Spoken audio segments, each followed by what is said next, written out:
என் அன்பு சகோதர சகோதரிகளே, ஆண்டவராகிய இயேசு கிறிஸ்துவின் நாமத்தில் என் அன்பின் வாழ்த்துக்கள். மீண்டுமாக இன்றைய முத்தின் மூலம் உங்களை சந்திப்பதிலே நான் மகிழ்ச்சி அடைகிறேன்.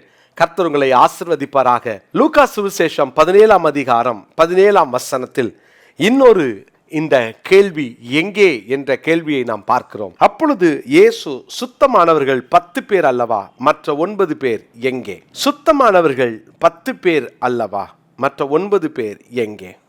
என் அருமையான தேவனுடைய பிள்ளைகளே, ஆண்டவராகிய இயேசு கிறிஸ்துவினிடத்திலே 10 குஷ்டரோகிகள் வருகிறார்கள். அதிலே ஒருவன் மாத்திரம் சுகத்தை பெற்று வந்து ஆண்டவரிடத்திலே நன்றி சொல்லுகிறான்.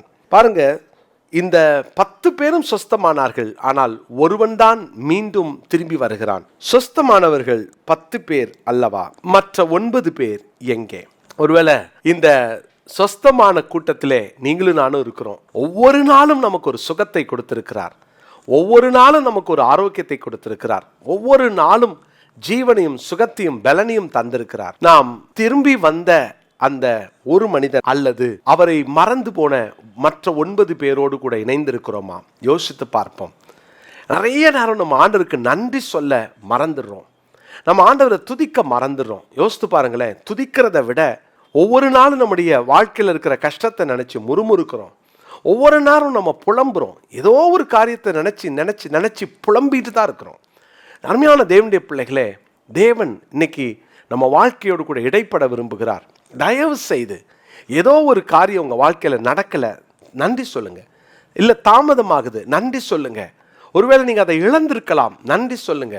அது ஒரு நஷ்டப்பட்டு போயிருக்கலாம், பரவாயில்ல, நன்றி சொல்லுங்க. எல்லாத்துக்காகவும் ஆண்டவருக்கு நன்றி சொல்லுங்க. ஒரு பெரிய நன்மையை வாங்கிட்டீங்களா, நன்றி சொல்லுங்க. ஏன் இந்த 9 பேர் போனாங்க?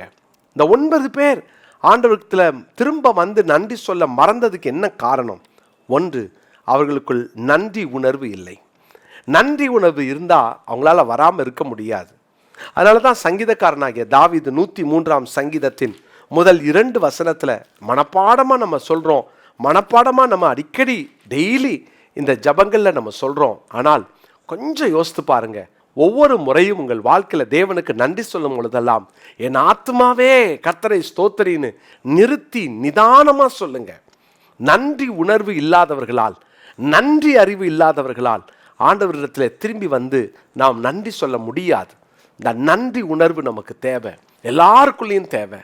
அவர் செய்த உபகாரங்களை மறவாதே. ஒருவேளை இன்னைக்கு மறந்துட்டீங்களா? ஆண்டவருக்கு நன்றி சொல்ல மறந்துட்டீங்களா? சும்மா ஏதோ ஒரு ஸ்தோத்திரம், தேங்க்யூ அப்படின்னு சொல்லிட்டு போகிறது அல்ல. தேவனுடைய சமூகத்தில் அந்த காரியம் நடக்கிறதுக்காக எப்படிலாம் ஜெபம் பண்ணீங்க, எவ்வளோ நாள் ஜெபம் பண்ணீங்க? நன்றி மாத்திரம் ஒரு நிமிஷத்தில் சொல்லிட்டு ஆமேன் போட்டு போயிடுவோம்ல.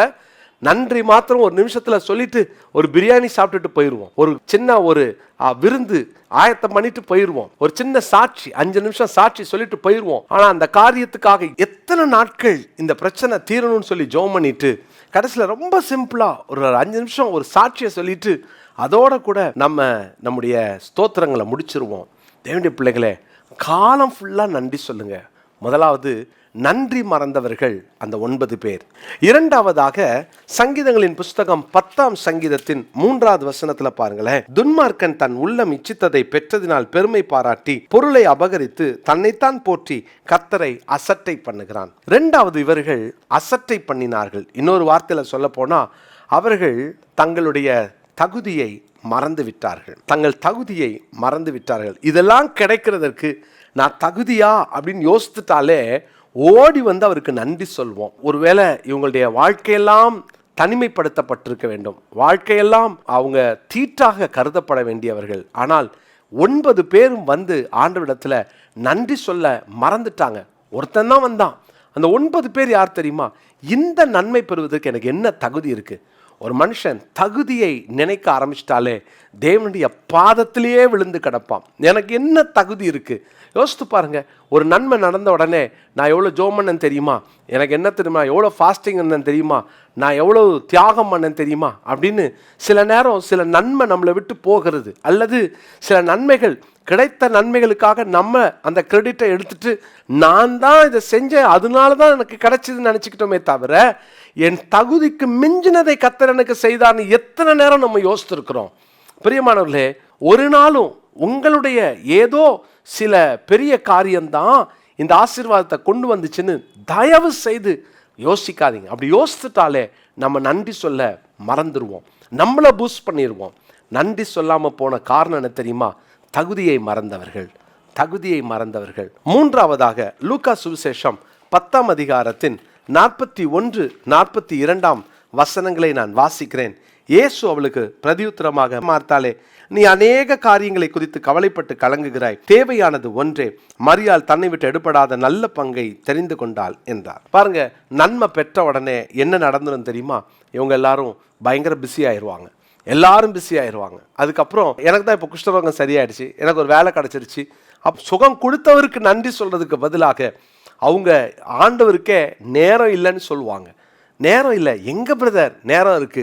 யோசித்து பாருங்க, வேலை இல்லாத நேரம் சர்ச்சே கதின்னு இருப்போம், கூட்டங்களுக்கெல்லாம் போவோம். ஆனால் வேலை வந்ததுக்கப்புறம், வேலை கிடைச்சதுக்கப்புறம், பிஸ்னஸ் வளர்ந்ததுக்கப்புறம் நம்ம இதை கொடுத்த ஆண்டவரை விட்டுட்டு நம்ம போய் உலகமாக கிடந்து அங்கே நம்ம நேரத்தெல்லாம் செலவு பண்ணிட்டு இருப்போம். பிரியமானவர்களே, தேவனுக்கு நேரம் கொடுக்காதவர்கள் நன்றி சொல்ல மாட்டார்கள். தேவனுக்கு நேரம் கொடுக்காதவர்கள், யோசித்து பாருங்களேன், ஆண்டவருக்கு எவ்வளவு நேரத்தை அவர் பாதத்தில் உட்காந்து செலவு பண்ணணும். மார்த்தாளுக்கு இருக்கிற பிரச்சனையெல்லாம் இயேசுவிடத்தில் நன்மை பெற்ற குடும்பம் தான், ஆனால் வேலையில் பிஸியானதுனால தேவனுடைய பாதத்துக்கு மார்த்தாளால் வர முடியலை. அவள் ஆண்டவரை கவனிக்கிறதுல கவனம் செலுத்தினான். இன்றைக்கி நிறைய பேர் அப்படி தானே, ஆண்டவருக்கு காணிக்க கொடுத்துருவோம், இந்த மாதம் ஆனால் எக்ஸ்ட்ரா காணிக்க கொடுத்துடலாம். யாரை பிரியப்படுத்துறதுக்கு? ஆண்டவருக்கு உங்கள் காணிக்கையை விட நீங்கள் அவர் பாதத்தில் உட்கார்ந்து நன்றி சொல்ல தான் கர்த்தர் விரும்புகிறார். அவர் பாதத்துக்கு வாங்க, நன்றி சொல்லுங்க, மனதை திறங்க, உள்ளத்தை திறங்க, அவருடைய பாதங்களை கண்ணீரால் நனைங்க. நன்றி அப்பா, நன்றி அப்பா. உங்கள் நேரம் போய் தான் மற்ற நேரம்னு சொல்லி தேவனுடைய பாதத்தில் நீங்கள் உங்கள் கண்ணீரை சிந்தி அவருடைய பாதத்தில் உங்கள் நேரத்தை செலவிடுங்க. நன்றி சொல்லுங்க. ஒவ்வொரு நாளும் மணிக்கணக்காக நன்றி சொல்லுங்க. கிடைக்கிற நேரம்லாம் தேங்க்யூ அப்பா, தேங்க்யூ, நன்றி சொல்லுங்க. பார்க்குற பொருளெல்லாம், உங்கள் வீட்டில் பார்க்குற பொருளெல்லாம் எவ்வளோ கஷ்டப்பட்டு வாங்கினேன்னு தெரியுமான்றதை விட, ஆண்டவரே எனக்கு இதை நீங்கள் வாங்க உதவி செஞ்சீங்க, சம்பாதிக்க உதவி செஞ்சீங்க, ஆண்டவரே எனக்கு பலன் தந்தீங்க, எல்லாத்துக்காகவும் நன்றி சொல்லுங்க. மற்ற 9 பேர் எங்கே என்ற கேள்விக்கு நாம் என்ன பதில் தரப்போகிறோம்? டைம் இல்லை ஆண்டவரேன்னு சொல்ல போகிறோமா? நான் என் தகுதியை மறந்துட்டேன் ஆண்டவரேன்னு சொல்ல போகிறோமா? இல்லை நான் நன்றி அறிவில்லாமல் வாழ்ந்துட்டேன்னு சொல்ல போகிறோமா? நாம் ஓடி வருவோம், தேவனுடைய பாதத்தில் நாம் தாழ்த்துவோம். நன்றி அறிவுள்ளவர்களாக இருங்கள் என்ற வேத வார்த்தையின்படியே நன்றியோடு கூட அவருடைய சமூகத்தில் நாம் காத்திருப்போம். கர்த்தர் நம்மை ஆசீர்வதிப்பார். லூக்கா சுவிசேஷம் 10ஆம் அதிகாரம் 41-42 வசனங்களை இந்த நாளுக்குரிய மனப்பாட வசனமாய் குறித்து கொள்ளுங்கள். லூக்கா 10:41-42. ஜெபம் இல்லாமா? நல்ல தகப்பனே, நேரம் இல்லாமல் நாங்கள் ஓடி ஓடி உங்களுக்கு நன்றி சொல்ல டைம் இல்லாமல் கடைசியில் நன்மையும் நாங்கள் மறந்து நன்றி இல்லாதவர்களாக வாழ்ந்து எங்கள் வாழ்க்கையில் இதுக்கெல்லாம் நாங்கள் தகுதியான்றதை கூட உட்காந்து யோசிக்க தவறிட்டோம். எங்களை மன்னிச்சிருங்கப்பா. உங்கள் சமூகத்தில் வந்து எப்போதும் நன்றி சொல்லவும், நன்றி அறிவுள்ளவர்களாய் வாழவும், நன்றியோடு கடைசி வரைக்கும் நாங்கள் எங்கள் வாழ்க்கையை காத்துக்கொள்ளவும் கிருபை தாரும். தொடர்ந்து நீர் நடத்தும் ஆசீர்வதியும். இயேசுவின் மூலம் ஜெபிக்கிறோம் நல்ல பிதாவே, ஆமென்.